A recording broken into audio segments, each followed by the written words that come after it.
नमस्कार मंडळी, स्वाद भरा सफर चॅनल बघणाऱ्या सगळ्या मंडळींचे स्वागत आहे। आज आपण मऊ आणि तोंडात उरगळणारी आंबा बर्फीची रेसिपी बघत आहोत। इथे 2 आंबे घेतलेले आहेत, त्याचा पल्प काढून घेऊया।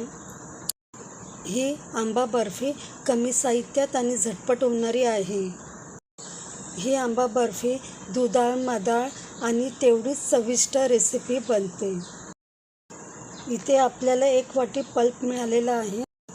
आता हा आंब्याचा पल्प मिक्सरच्या भांड्यामध्ये घालूया। अर्धा वाटी फ्रेश क्रीम घेतलेली आहे।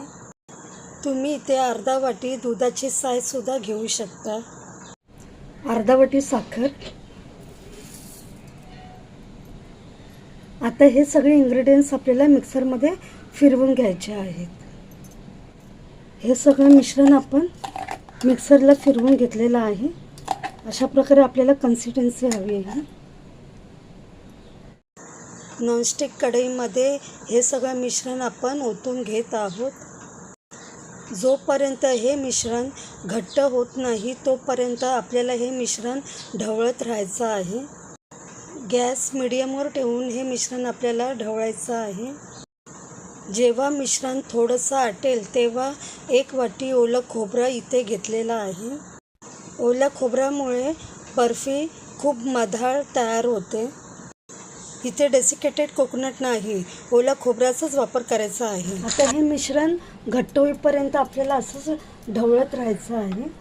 हे बघा, हे मिश्रण आता आटलेलं आहे आणि हे पॅन पण सोडते। पाव चमचा वेलची पावडर ॲड केलेली आहे। बर्फीचं मिश्रण तयार झालेलं आहे। आता तूप लावलेल्या थाळीमध्ये आपण हे सगळं बर्फीचं मिश्रण ओतून घेत आहोत। मिश्रण थाळीमध्ये चांगल्या प्रकारे आपण सेट करून घेत आहोत। आंबा बर्फीचं हे मिश्रण तुमच्याकडे कमी असेल तर थाळीच्या अर्ध्या भागामध्ये हे मिश्रण जाड थरामध्ये सेट करून घ्यायचं आहे। जाड थरामुळे बर्फी उंच तयार होईल। हे मिश्रण सेट होण्यासाठी 1 तासासाठी फ्रीजमध्ये ठेवूया। 1 तासानंतर हे मिश्रण चांगलं आता थंड झालेलं आहे, सेट झालेलं आहे। आता ह्या मिश्रणाच्या वड्या कापायला घेऊ। ही बर्फी तयार करताना तुपाची आणि दुधाची काही गरज लागत नाही, तरी बर्फी दुधाळ आणि मधाळ अशी लागते। आपल्या ह्या बर्फी आता तयार झालेल्या आहेत। तुम्हाला कशा वाटल्या ते नक्की सांगा। तुम्हाला ही रेसिपी आवडली असेल तर रेसिपीला लाईक शेअर जरूर करा, चॅनलला सबस्क्राईब करा।